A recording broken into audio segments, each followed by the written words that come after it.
मैं जब शिपिंग मंत्री था तो बांग्लादेश में हमारा कपास एक्सपोर्ट होता है बड़े पैमाने पर, और हमारे कपास को यहाँ से जेएनपीटी, जेएनपीटी से कोलंबो, और कोलंबो से चितगांव, और चितगांव में ट्रैफिक जाम है। 10-10, 15-15 दिन शिप खाली नहीं होता, तो एक कंटेनर का रेट 6 लाख रुपए तक गया हुआ है। तब मैं जब जलमार्ग मैंने बनाया वाराणसी टू हल्दिया 1350 किलोमीटर, तब मैंने वहां से बंगाल की खाड़ी है और वहां से ब्रह्मपुत्रा में भी मैंने जलमार्ग बनाया, ड्रेजिंग कर दिया, बराक में भी कर दिया। फिर बांग्लादेश के प्रधानमंत्री जी ने मुझे कहा कि नितिन जी इतना काम आपने किया है तो एक बार बांग्लादेश में 250 किलोमीटर ड्रेजिंग करके मुंगली पोर्ट भी बना दो। तो मैंने वहां भी वो भी बना के दिया। तब मेरे ध्यान में आया कि बांग्लादेश को हमारे 3 नदियां मिलती हैं, वो 3 नदियों के ड्रेजिंग को मैंने मंजूर किया, और उसमें विदर्भ का बहुत बड़ा फायदा है। और वो फायदा यह है कि अब वर्धा के ड्राईपोर्ट से हमारे कंटेनर जेएनपीटी नहीं जाएंगे, हल्दिया जाएंगे, और हल्दिया से 250-250 कंटेनर बार्ज में डालकर हमारे बांग्लादेश के 3 रिवर पोर्ट हैं वहां जाएंगे। और उसके कारण जो ट्रांसपोर्ट की कीमत है, जो 6 लाख पर कंटेनर लगती थी, वो 1.5 से 2 लाख रुपए तक आएगी। और विदर्भ का कपास, विदर्भ का सूत और विदर्भ का ग्रे क्लॉथ, आपको पता होगा ये हमारे जाम में मोता जी की फैक्ट्री है, वो अकेले 500 कंटेनर कपड़ा बांग्लादेश भेजते हैं। रेडीमेड गारमेंट पूरे बांग्लादेश में बनते हैं, वर्ल्ड में नंबर 1 पर है, और कपास हमारे यहां से जाता है। अब ये जो लॉजिस्टिक कॉस्ट कम होने के बाद विदर्भ का पूरा कपास बांग्लादेश में जाएगा, सूझ जाएगा, और विदर्भ के किसानों को अच्छा भाव मिलेगा। दूसरी एक इंपॉर्टेंट चीज है जिसका मैं लगातार अध्ययन करते रहता हूं, मुझे मालूम नहीं अमाउंट में, पर गोंदिया और भंडारा जिले से जितना चावल एक्सपोर्ट होता है, इसकी कीमत 12 से 15 हजार करोड़ रुपए होगी। और ये चावल एक्सपोर्ट करने में लॉजिस्टिक कॉस्ट बहुत ज्यादा लगती है, और इसलिए ये ड्राई पोर्ट और सैटेलाइट पोर्ट का अर्थ यही होता है कि समुद्र, हमने मुंबई का समुद्र आप क्या लाया। और इसलिए आपने जो जगह बताई है, ऑलरेडी मैं एमआईडीसी के साथ सांगली में, सोलापुर में, नासिक में हम लोग ड्राई पोर्ट बना रहे हैं। मुझे बहुत खुशी है कि आज आपने और मेंढे जी ने मांग की है, एमआईडीसी की जगह पर 200 एकड़ जगह आप दो। मेरे डिपार्टमेंट में पैसे की कोई कमी नहीं, मैं 5 लाख करोड़ के काम हर साल करता हूं, तो और 100-200 लगेगी तो मैं एक्विजिशन पीछे में कर लूंगा, पर रेलवे के बाजू में जगह, इसलिए उसका फायदा है। और भंडारा, गोंदिया और बालाघाट जिले का पूरा राइस वहां से एक्सपोर्ट होगा, लॉजिस्टिक कॉस्ट कम होगी, और किसानों को चावल के भाव ज्यादा मिलेंगे, उनका फायदा होगा। मैं इस ड्राई पोर्ट का काम तुरंत शुरू करने के लिए तैयार हूं, पैसा इन्वेस्ट करने के लिए तैयार हूं। आप तुरंत मुझे वो जगह का, आप कलेक्टर से बात करिए और जल्दी दीजिए। आज हमारे यहाँ पहली बार देश में ये भी रिकॉर्ड हुआ कि गोंदिया में महाराष्ट्र सरकार की जगह पर हमसे 3.5 लाख रुपए किराया ले लिया कार्यक्रम का। आज तक हमने कभी पैसा नहीं दिया सरकार ने, पर आपके बहुत अधिकारी होशियार हैं, उन्होंने 3 लाख रुपए का फायदा कराया। पर मैं आपको 300 करोड़ फुकट में देने के लिए तैयार हूं भारत सरकार की ओर से, तो आप बिल्कुल चिंता मत करिए। ये ड्राई पोर्ट का भूमि पूजन करने के लिए मैं आऊंगा, रिंग रोड और ड्राई पोर्ट के लिए मैं 6 महीने के अंदर भूमि पूजन के लिए आऊंगा। आप इसको थोड़ा जगह का तुरंत प्रपोजल भिजवा दीजिए। ये बात जरूर है कि मेरा एक सपना है, और वो सपना ये है कि इस देश का किसान देश के पेट्रोल डीजल का पर्याय दे। मेरी बात को आप शांति से सुनो, मैं केवल हवा की बात करने वाले नेताओं से नहीं हूं, और मैं आपको यह भी बताता हूं कि साफ बोलता हूं तो कभी कभी लोग नाराज भी होते हैं। चावल उगाने वालों का भविष्य अच्छा नहीं है, मेरी बात याद रखना। हिंदुस्तान में चावल सरप्लस, हिंदुस्तान में चना सरप्लस, हिंदुस्तान में कॉर्न सरप्लस, हिंदुस्तान में चीनी सरप्लस, केवल तेल की कमी है, खाद्य तेलों की। आप सब लोग मिलकर भंडारा, गोंदिया जिले में चावल के बजाय, जैसे ये राइस ब्रांड तेल है, इसको बहुत कीमत है, पर मैं आपको रिक्वेस्ट करूंगा कि तेल बिया के बारे में, सूर्यफूल के बारे में, सोयाबीन के बारे में, सरसों के बारे में, भुईमुख के बारे में थोड़ा सोचिए। क्योंकि ये अगर आप करेंगे तो बहुत अच्छा होगा, नहीं तो किसानों को आगे भविष्य में बहुत अड़चन आएगी। आपने बिल्कुल सही कहा कि चावल की समस्या है, सरकार खरीदी नहीं कर रही है। पंजाब हरियाणा में विनोद जी चावल रखने के लिए गोदाम में जगह नहीं है। ये तो अच्छा हुआ यूक्रेन और रशिया की वॉर हुई, जिसके कारण आज चावल और गेहूं एक्सपोर्ट हो रहा है। और इसीलिए भारत सरकार ने एक निर्णय किया। ये निर्णय करने में मैं इसके पीछे था, क्योंकि इसमें फूड वर्सेस फ्यूल का झगड़ा था। मैंने प्रधानमंत्री को कहा कि देखो इसमें किसानों का हित है, और वो निर्णय ये किया कि इस देश का किसान केवल अब अन्नदाता नहीं बनेगा, इस देश का किसान ऊर्जादाता बनेगा। और इसलिए हमने पहला निर्णय किया है कि शुगर केन जूस से इथेनॉल बनाने की अनुमति दी। फिर भी जो सी मोलाइसेस होता है उससे हम इथेनॉल बनाते हैं। फिर BAV मोलाइसेस जो है 7%, उससे इथेनॉल बनते हैं। और अभी प्रफुल्ल भाई हम 20% पेट्रोल में इथेनॉल डाल रहे हैं, पर हमको केवल 450 करोड़ लीटर इथेनॉल मिलता है।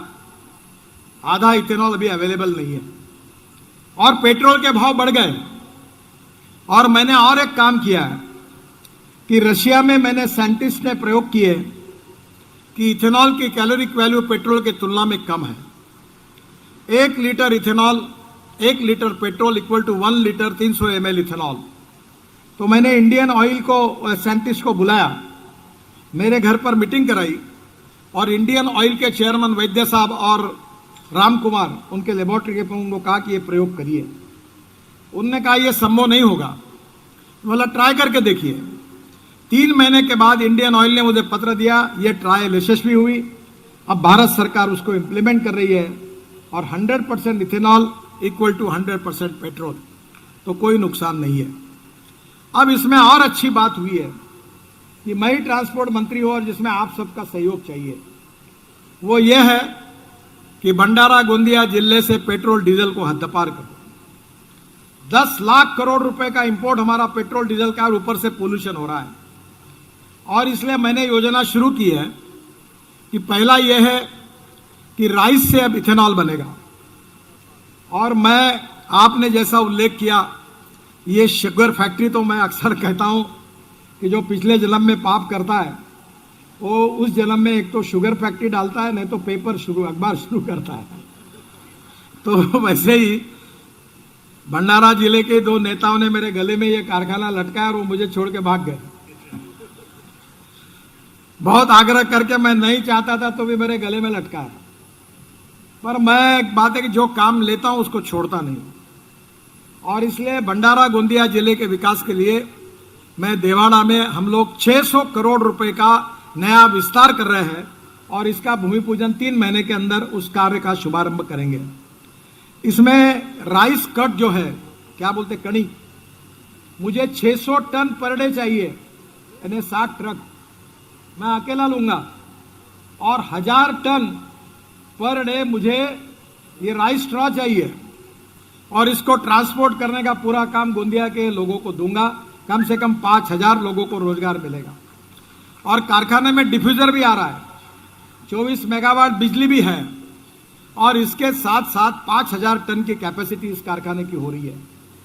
जब से मैंने कारखाने लिए, हर साल 20 से 30 करोड़ का घाटा था। ये पहला साल आया कि जिसमें शुगर में फायदा हुआ, और हमने 22,000 टन चीनी इस बार एक्सपोर्ट की।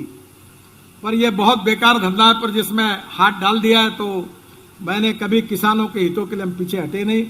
आप सबके सहयोग से 600 करोड़ की इन्वेस्टमेंट करके ये जो 5000 टन शुगर केन का, ताकि गन्ना बढ़े यहाँ, उसके साथ 4 lakh litre per day ethanol का, और उसके साथ साथ ये जो आपका तनस है, इससे मैं बायो CNG और बायो LNG की भी फैक्ट्री डाल रहा हूँ। मेरा खुद का ट्रैक्टर मैंने CNG पे कन्वर्ट किया है, और एक ट्रैक्टर अगर डीजल का कन्वर्ट किया तो 1 लाख रुपए साल के बचते हैं। और साकोली तहसील ऐसी है महाराष्ट्र में जिसमें सबसे ज्यादा ट्रैक्टर अगर कोई तालुका में है तो वो साकोली में है। और मेरी इच्छा है कि जितने ट्रैक्टर वाले भंडारा गोंदिया जिले में है उनका 1 लाख रुपए साल का बचे और प्रदूषण कम हो। और इसलिए तनस से ये सीएनजी और एलएनजी बनाने की योजना मैंने लाई है। ऑलरेडी एक फैक्ट्री कर्नाटक के उद्योग मंत्री के साथ, क्योंकि हम पैसे इन्वेस्ट नहीं कर पाए, तो पार्टनरशिप में डाल रहे, उसका काम शुरू हो गया है। और ये सीएनजी हमारे ट्रैक्टर पे चलने से हमारी बहुत बड़ी राहत मिलेगी। और नागपुर में तो सीएनजी और एलएनजी के पंप भी हमने डाल दिए, डीजल से कई गुना अच्छा फ्यूल है। मैं निश्चित रूप से आपको इस काम के लिए सहयोग मांगूंगा। एक हमारे सांसद महोदय जी ने मांग की है पांगोली नदी का, ये बहुत अच्छा, मैं आपको बताने के लिए भूल गया। ये सबसे अच्छा काम हुआ है कि वाटर कंजर्वेशन का। कलमा अकोला में था, हम 36 तालाब बन रहे, पीकेवी को 8000 एकड़ जमीन पानी के नीचे आ गई। पशु वैद्य के विद्यापीठ बोरगांव मंजू पानी के नीचे आ गया। हम 36 तालाब वहां बनाए हैं, 20 का कल लोकार्पण हुआ। और इसलिए काम करते समय नदी नालों का खोलीकरण करना, रुंदीकरण करना, मालगुजारी तालाबों की मिट्टी हम निकालने के लिए तैयार है, आपको नए तालाब बनाने के लिए तैयार है। दौड़ने वाले पानी को चलने के लिए लगाओ, चलने वाले पानी को रुकने के लिए लगाओ, और रुके हुए पानी को जमीन को पीने के लिए लगाओ। गांव का पानी गांव में, खेत का पानी खेत में, घर का पानी घर में। मुझे बहुत खुशी है कि हमने ये जो प्रोजेक्ट किए रोड के, इसमें 34 तालाब हमने बनाए हैं। गोरेगांव गंदिया रोड पर 9 तालाब बने हैं, तुमसर तिरोड़ा पर 15 तालाब बने हैं, और देवरी धामगांव इस पर 10 तालाब बन गए हैं। और टोटल यहाँ 2.88 लाख क्यूबिक मीटर का हमने खोदन किया है, जितना जल संवर्धन 288 TCM है, और पानी क्षमता 28 कोटि 80 लाख लीटर हुई है। और मुझे इतनी खुशी है कि कल मैं अकोला में था, तो एक तालाब के पानी से 9 गांवों का पानी के पीने का प्रॉब्लम सॉल्व हो गया। बाद में अभी हम जो और करने वाले हैं, जिसमें इसका कारण जो फायदा हुआ है वो गांवों के नाम है टांडा, झांझिया, डौवा, धोटी, बटाना, मटंगा, मोहगांव, गणखेरा, कटबा, पांजरा, मुंडीगोटा, नवेगांव, सरांडी, सरदा, सातोना, पाटिलवेड़ा, पालडोंगरी। यहाँ इसका बहुत बड़ा फायदा वहाँ के किसानों को और वहाँ के लोगों को पीने के पानी के लिए हुआ है। इसी साथ ये नवीन प्रकल्पों में टिकायतपुर, दांडेगांव, तांडा, बोथली, धावनीवाड़ा, खुर्सीपार और खमारी, यहाँ भी हम तालाब बना रहे हैं। मैं यहाँ के जिलाधिकारी से भी अनुरोध करूंगा कि इसको सहयोग करिए और इससे पानी की समस्या सुलझाई जाएगी। का विशेष रूप से इसके लिए बहुत बहुत अभिनंदन करता हूँ। और ये पांगोली नदी का जो पुनर्जीवन है, इसमें जो मिट्टी है वो अगर रोड में काम में आती है तो रिंग रोड के, तो उसकी परमिशन आप दिला दीजिए। इसका पूरा खोलीकरण, रुंदीकरण करके इसका पुनर्जीवन करने का काम मैं करूंगा। मेरी शर्त इतनी है कि आप जिलाधिकारी से परमिशन दो और ये मिट्टी रोड के लायक हो जाए, तो ये नदी का पुनर्जीवन गोंदिया के लिए बहुत बड़ा जीवन होगा। ये भी काम मैं निश्चित रूप से करके दूंगा, यही विश्वास आप सबको देता हूं। आज करीब 350 करोड़ के कार्यों का भूमि पूजन भी हुआ है। उसके साथ साथ विशेष रूप से राष्ट्रीय महामार्ग का विस्तार करने के बारे में भी आपने मांग की है। नए इसमें मैं उसका जरूर विचार करूंगा। गोटी से गोंदिया ये 150 करोड़ का काम पूरा हुआ है। देवरी से आमगांव ये 300 करोड़ का काम लगभग पूरा हुआ है। और छत्तीसगढ़ महाराष्ट्र सीमा से वैनगंगा नदी पर बड़ा पुल जो है 424 करोड़ का, ये भी पूरा हुआ है। ऐसे 900 करोड़ के काम पूरे हैं। तिरोड़ा से गोंदिया, जिसका आज ही हमने चर्चा की, उसका आरओबी भी मैंने मंजूर किया, ये करीब 300 करोड़ का काम है। साले खुर्द से तिरोड़ा ये करीब 300 करोड़ का काम है। ये भी जल्दी दुपदीपन, इसका भी काम अभी शुरू हो जाएगा, प्रगति पथ पर है।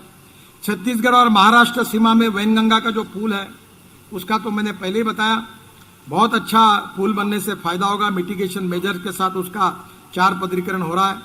सौंदड़ में 3 पदरी रेलवे उड्डान पुल, पादचारी अंडरपास, ये 130 करोड़ का, ये भी काम प्रगति पथ पर है। और जो कामों की मुझे घोषणा करनी है वो मैं कर देता हूँ।